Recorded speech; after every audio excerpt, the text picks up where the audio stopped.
दीदी नमस्कार। नमस्ते। हजुरको शुभ नाम? मेरो शुभ नाम आयुत्र पिर्ती हो। आयुत्र पिर्ती हजुर। कुलुङ तामासँगै हो। ए कुलुङ। हजुर। कहाँबाट आउनु भएको हजुर? म चेवाबेसीबाट आएको हो। चेवाबेसीबाट अहिले यो चौकी डाँडा आउनुभयो? हजुर। कति समय लाग्छ यहाँ पनि? यहाँ आउनलाई लगभग पनि 3 घण्टा जति लाग्दो होला। हजुरले यो सुनको गहना त थुप्रै लाउनु भएको रहेछ। के हुन्थ्यो र भाइ? हातमा औँठीहरू पनि थुप्रै देख्दैछु। यो पुरानो सुनको गहना लाउनु भएको रहेछ। यिनीहरूको नाम चाहिँ अहिलेको युवाहरूलाई कतिपयलाई थाहा छैन, मलाई पनि कति थाहा नहुन सक्छ। हजुर।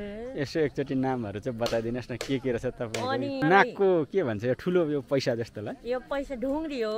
ढुङ्ग्री हो यो? हजुर। सुनकै हो यो? सुनकै हो। यो बनाउँछ अहिले पनि? अहिले पनि बनाउँछ होला नि, तर हामीले त अब पहिले नै बनाएको हो। पहिलेकै हो यो चाहिँ? पहिलेकै हो। आमा बुवाकै होला? हजुर। सानैबाट लाउनु भएको? सानैबाट बुलक चाहिँ मैले मुनिको चाहिँ पहिले सानैबाट 10 वर्षदेखि लाएको हो। त्यो माथिको त्यो ढुङ्ग्रीले अप्ठ्यारो लाग्दैन तपाईँलाई? लाग्दैन। मुखहरू धुँदा अप्ठ्यारो लाग्दैन? त्यस्तो हुँदैन। बानी परेपछि कस्तै हुँदैन हैन। यो बानी परेपछि एकदम कस्तै हुँदैन, हामीलाई थाहै हुँदैन। ल यसको पैसा जस्तो चाहिँ हाम्रो ढुङ्ग्री भयो। हजुर। यो तलको देखाउँदै भन्नुहोस् त। बुलकी हो। बुलाकी। उता कानको यो मडवाली भन्छ। मडवारी। हजुर। सुनकै बनाउनु पर्छ? सुनकै हो। त्यस पछाडि अरू के छ? यहाँ तल पनि छ तपाईँको झुन्डिएको यो, यहाँ मुनि पनि? हजुर। यो सौभाग्य हो। सौभाग्य भन्छ यसलाई चाहिँ? सौभाग्य लाउनै पर्यो। अब हातमा लाउने सुनकै बाला। हजुर। औँठीहरू तपाईँको कतिवटा छ? औँठी मेरो तीनटा 4वटा त औँठी नै रहेछ हजुरको। अब गहना त हाम्रैको लागि लाउने हो हैन? हजुर। अझ हाम्रो पुरानो संस्कार संस्कृति बचाउनुको लागि लाउनु भनेको त अझ झन् राम्रो हो। हो नि, होइन कि अहिलेको अब नानीहरूले लाउँदैन नि त। अब पढाइ जस्तो कहाँ लाउँदैन। पहिलेको बुढोपाखाले पनि अहिले खोलेर कोही यस्तो यो बुलकिया छैन नि।